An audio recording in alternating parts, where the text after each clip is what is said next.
Welcome to the live stream.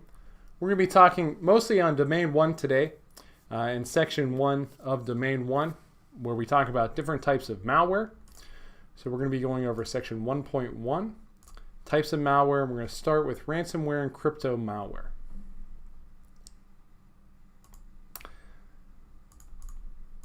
Ransomware is malware designed to encrypt files.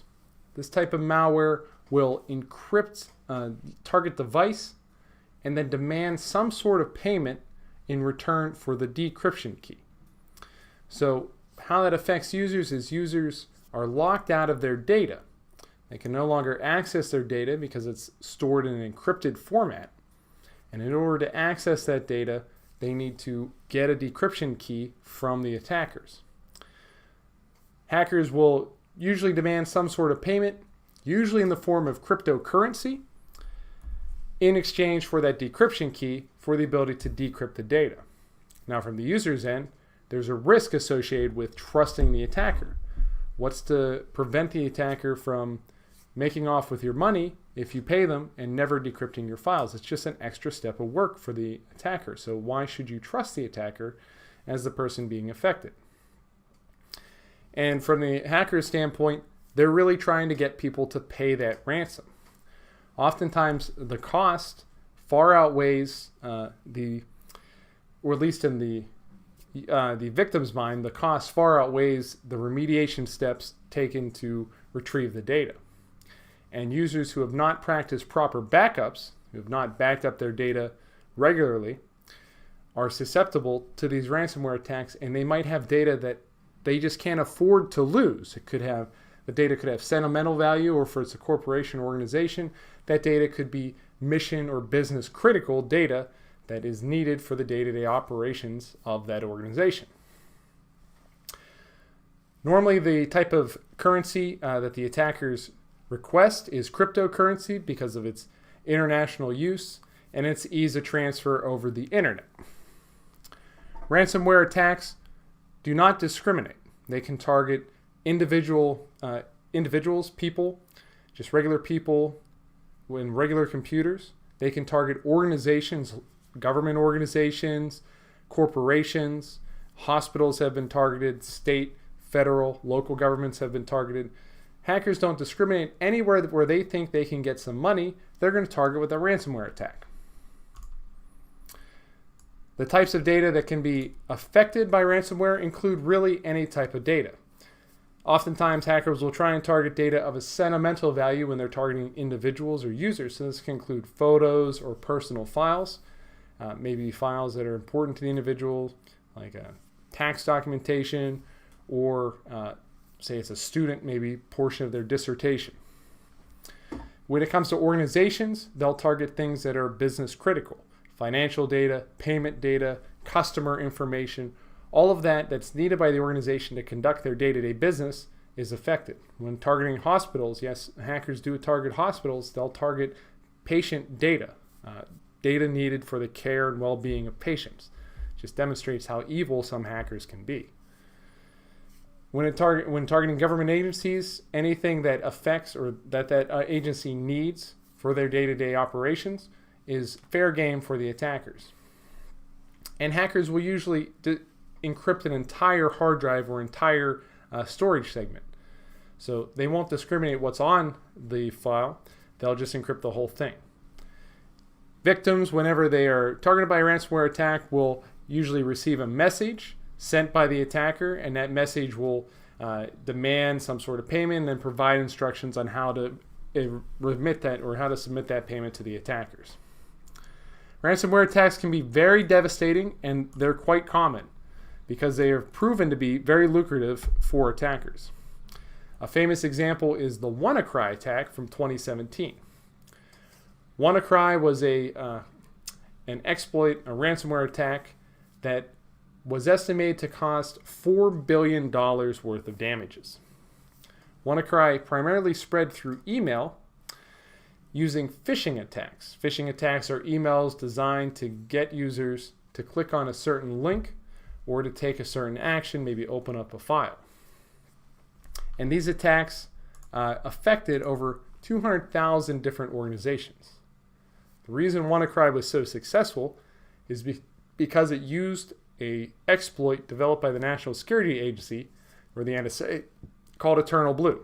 So the NSA developed Eternal Blue, and that was an exploit for Windows machines that compromised those Windows machines and allowed the NSA to conduct, to basically listen in, or it served as a backdoor for those machines. It allowed the NSA to bypass normal security mechanisms and access target machines. So hackers were able to reverse engineer or get a hold of that Eternal Blue exploit and then use it to conduct a ransomware attack known as WannaCry. WannaCry, keep in mind, only targeted Windows machines. It was a Windows exploit. Now, crypto malware is a type of malware that uses the victim's CPU or processor to mine cryptocurrency. And that cryptocurrency is then sent to the attacker. So the attacker gains all the benefits. Mining cryptocurrency is the process of processing cryptocurrency transactions. So miners are rewarded by receiving a portion of the cryptocurrency. So if you mine Bitcoin, you're processing Bitcoin transactions between users, and the Bitcoin itself is designed to reward that miner with a portion of the Bitcoin for doing so. So what hackers will do is they'll take other people's processing power and they'll use other people's processing power to mine cryptocurrency for them. So what they'll do is they'll compromise a target machine with this crypto malware, and then they'll use that machine or a series of machines, oftentimes in the form of a botnet, to mine for specific cryptocurrency. The idea with crypto malware is that attackers want to have it run as long as possible. The longer the crypto malware runs, the more revenue is generated for the attackers. So this type of malware tries to remain undetected. It doesn't try to advertise itself like ransomware would, and it tries to stay running in the background as long as possible and avoid detection by anti-malware and antivirus programs.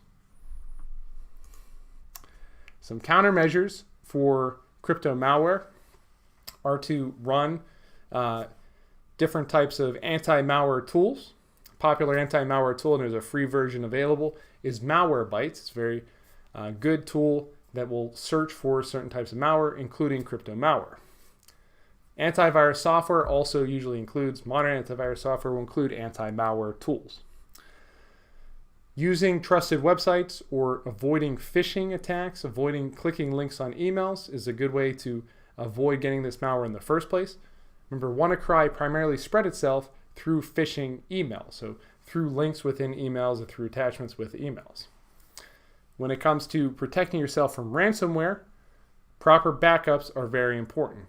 If an attacker encrypts all of your data, but you have that data in a recent backup, you can simply restore the backup and have access to your data. You might lose a certain time frame of data, but otherwise you'll have access to all your files because you've properly backed them up. And that's the best defense against ransomware. We've looked at some studies of ransomware, particularly study sessions I've done, you can find on the site. We've looked at ransomware and the costs associated with it.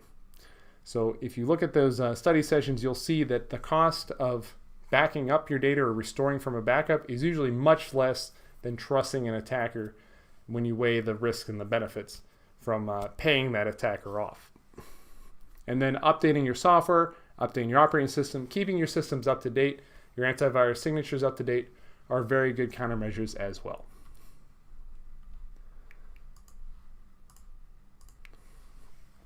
All right, let me make some adjustments here to our screen.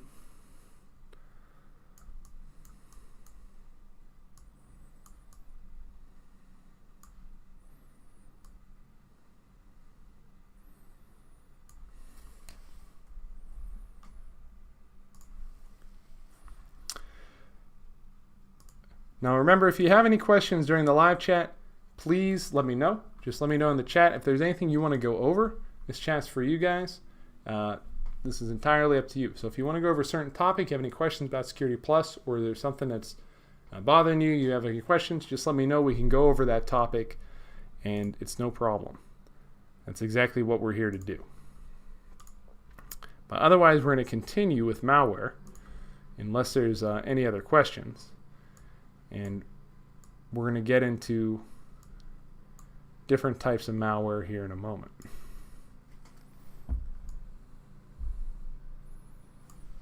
Okay.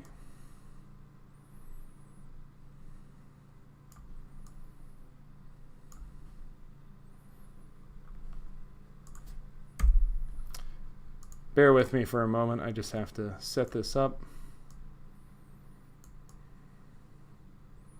Sorry for the delay.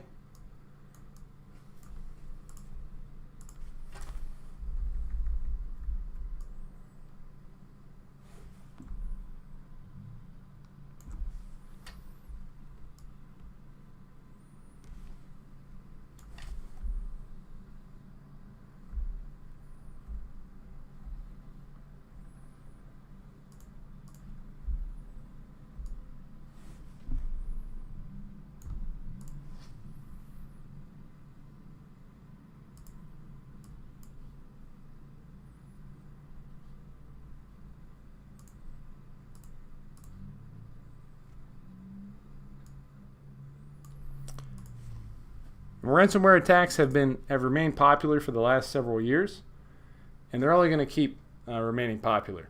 If you look at different trends and types of attacks, last year and the year before, in 2019, 2018, you had more crypto malware attacks. Those attacks have kind of faded off in popularity, but ransomware attacks remain one of the most popular types of attacks by attackers because statistically they pay off. Companies don't want they don't want people to know that they've been compromised by an attack, so they'll often try and pay the ransom. Usually that incurs much more costs because you have to wait for the attacker to decrypt your files. You have no guarantee that the attacker is going to decrypt your files, and there's a risk that they might leave some files encrypted, and you would lose data anyway, and that often is the case. So it's really not a good idea to go with that system if you can avoid it. All right, let's talk about Trojans, some rootkits, and backdoors. All right, that's all set up well. Let's keep going here with the study session. A Trojan is named after a Trojan horse. A Trojan horse was used in the Trojan Wars, ancient wars between Greek and Troy. What the Greeks did is they couldn't besiege Troy successfully. So what they did, they looked like they abandoned the siege. They all got on their boats, they disembarked, and they sailed away, and they left as a tribute to the Trojans a wooden horse. The Trojans thought that the Greeks had given up. They took the horse into their walls, and then they had a great festival. They all got drunk. Little did they know there was a cadre of Greek soldiers within that horse, and they escaped from the horse, and they opened the gates to the returning Greeks who had come back from their ships, who entered the city and successfully captured Troy. That's how the legend goes. So what a Trojan is in cybersecurity is a piece of malware that masquerades itself as a legitimate piece of software. So it's like that wooden horse. This usually gets attached to legitimate software. It's usually part of some type of software that functions as it's supposed to, and that's designed to keep the user's suspicion very low. Okay, so users would download a piece of software, usually from a torrent site, and then they'll install that and it works as it's intended, or it's maybe a piece of software that's designed to pirate other software, pirate movies or video games, and it works, so the user doesn't think anything of the software, but really that software also comes with some type of malware.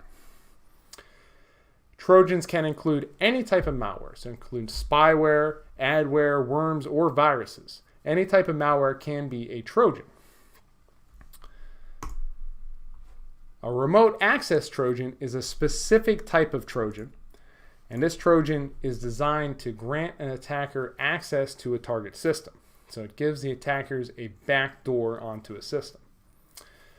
Rats will mimic legitimate software. They'll mimic the patterns of those software to try and avoid detection by anti-malware and antivirus programs. Some popular and some famous rats include the Sacula rat, which communicated through HTTP, the same protocol that you use to transfer internet data. And it transferred data to a command and control server from the target device. So the target device would be infected by Sacula, and then Sacula would transmit commands and receive commands through HTTP. So it looked legitimate. HTTP traffic is pretty common. And this was believed to be used for the 2015 Office of Personnel Management breach, a U.S. government organization. I was actually affected by that breach, so thank you, Sacula. A backdoor is a communication channel that lets attackers bypass security measures. So that rat, that remote access Trojan, can be considered a backdoor. And this is created usually with malware. The idea with malware is to create a vulnerability that attackers can come in and exploit. So a backdoor can allow an attacker to do another type of attack, like a ransomware attack. This will allow attackers to execute commands, access certain file sectors within the device, and backdoors often exploit operating system flaws or software flaws. So they create a flaw within the operating system itself so that there's an opening, or like maybe an open port, that the attackers can then access on the target device and then execute commands through. Now, Rootkit, now we have administrative accounts in Windows systems. In Linux and Unix devices, you have the root account, okay? So the root account grants complete access, like the administrative account would in a Windows device. Rootkits will try and gain full system access by embedding themselves in the root account or the administrator account within Windows. Okay, so rootkits can apply to Windows or Unix devices, and they also can apply to Windows devices. It's just called a rootkit because the root account is the one that has all of the access in a Linux or Unix device. So it's named after that root account. So once embedded on a system, the rootkit grants the attacker complete control through a backdoor.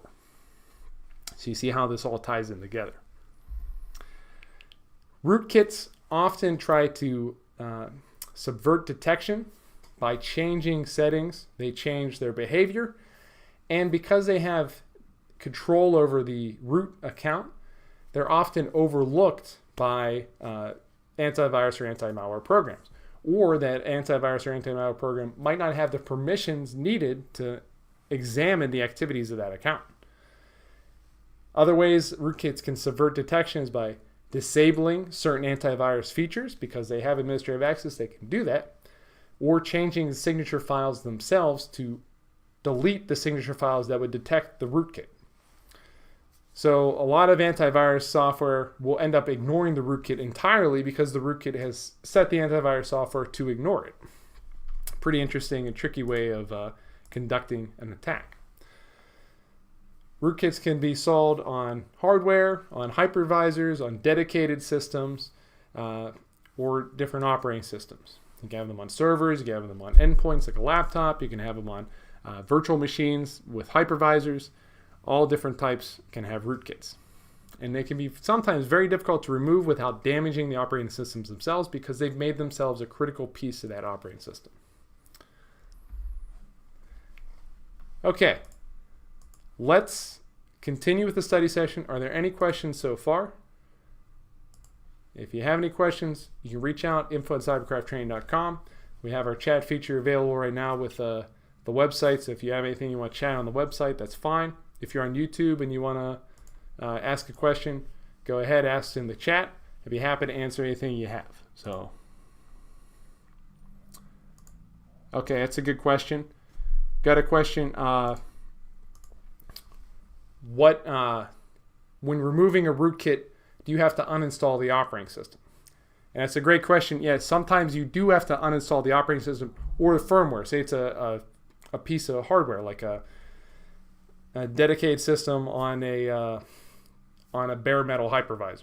Okay, maybe that hypervisor is infected by a rootkit. You might have to reinstall the firmware itself, or maybe a router is has a rootkit installed. You might have to reinstall the firmware for the router, or if it's an operating system, Windows operating system, you have to reinstall the operating system or do a restore point for Windows where you restore back to a known working state. So yeah, you can have sometimes you do. It really takes an expert's touch to remove a rootkit, and there's rootkit removal tools that can be used to remove rootkits without damaging the operating system, but those aren't guaranteed to work. So yeah, sometimes you do have to uninstall the entire thing. So that's a great question. Any other questions before we move on? Okay. All right, let's keep going with the study session. We're going to go through adware, spyware, and keyloggers. Let's talk about that. We're just rolling through section 1.1. This is the very beginning of domain 1 with Security Plus. So let's keep going, and I think we're making good progress so far. And all of these lessons are included in our Security Plus comprehensive course on cybercraft. You also get, with that course, 9 practice quizzes, and you get you get 12 practice quizzes, and then 3 comprehensive practice exams. You get 2 quizzes per domain. There's 6 domains. So you get 2 20-question quizzes for each domain, and then you get 3 practice exams that simulate the actual exam you're going to take on test day. And all that's included on our website. You can click the link in the description and check it out. And we have a special running on that, a holiday special, if you want to check out that Security Plus course. If you have any questions, you can chat with one of our instructors on our website, or you can send a message, email to info@cybercrafttraining.com. We'll be happy to answer any of your questions regarding Security Plus or the course. We're here to help you get certified. That's our job. So let's take a look and start with adware here.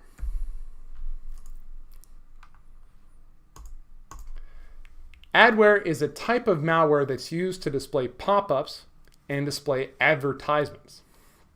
So attackers, their goal with adware is to gain revenue through clicks on those advertisements. So if users were to click the advertisements, the attackers would gain revenue each time that ad is clicked.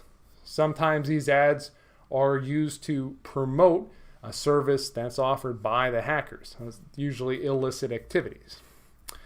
Adware is often made to look like a legitimate product to get clicks. Sometimes adware can be deceptive, and it won't actually offer a service, or there's no product backing up the advertisement. It's just there to get someone to click so that further malware can be installed on the system. So the user could be subjected to drive-by downloads. It could be downloads that occur when the user clicks and they load a certain page. Or they can be taken to a product that the attacker is promoting, and maybe they're part of an organization and they get their advertisements out through illegal adware. It could also be an attempt by the attacker to gain revenue through those clicks of the advertisement. So there's a couple of different motivations for adware. Now, adware was much more common in the 1990s and the 2000s. It's less common today. Now, attackers usually opt right for the money. They opt for that ransomware or crypto malware. So they're not too interested in creating adware. And most users are savvy. When they see adware there on their computer, they recognize it anymore as a virus. Back when people were less computer literate, these types of attacks could be a little more successful. Okay, so it's less common now.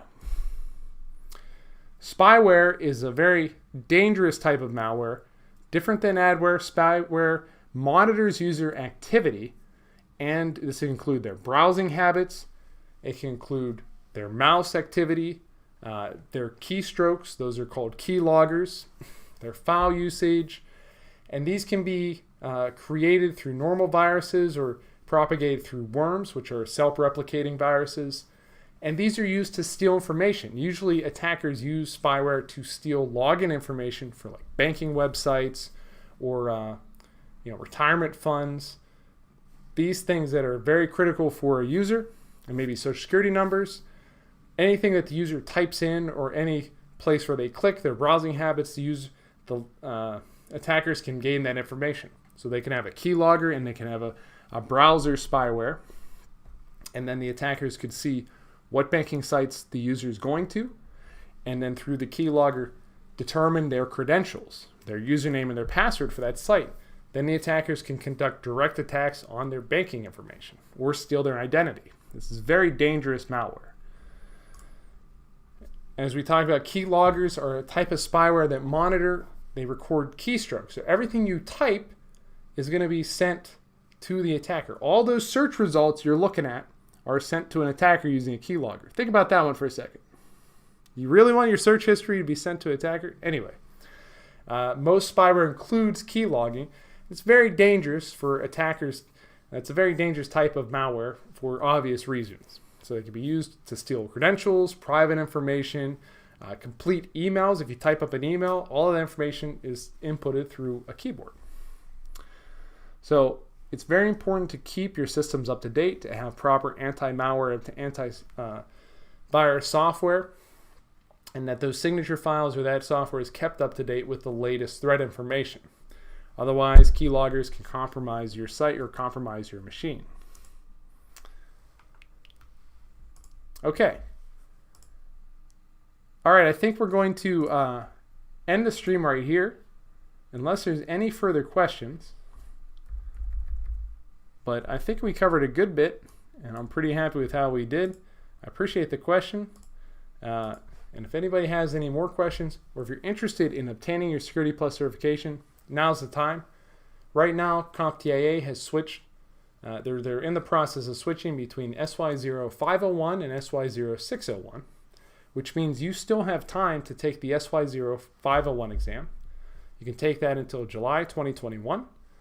We offer SY0501 training, and that exam is much easier than the SY0601 exam because they've added more content to SY0601. So now's the time if you want to get your Security Plus certification. All of our courses in Cybercraft are backed by a 14-day money-back guarantee. If you don't like the course, you can get a refund. It's that simple. We don't want any hassle. And we are confident in our courses. That's why we offer that guarantee.